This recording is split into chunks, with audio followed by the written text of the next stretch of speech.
அம்மா படுத்திருக்க ஆங்காரம் கொண்டிருக்க அக்கினி போல் புத்திருக்கும் உத்தமிய பாருங்களே.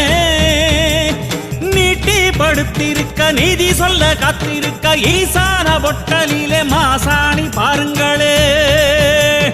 அம்மா படுத்திருக்க ஆங்காரம் கொண்டிருக்க அக்கினி போல் புத்திருக்கும் உத்தமிய பாருங்களே.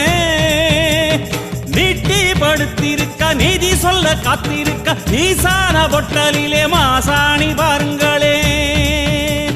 வம்பு வழக்கெல்லாம் துன்பம் கொடுக்கையில் மிளகா சாந்தரச்சி கேட்டாளே. நாம கலங்காம மாசாணி காத்தாளே.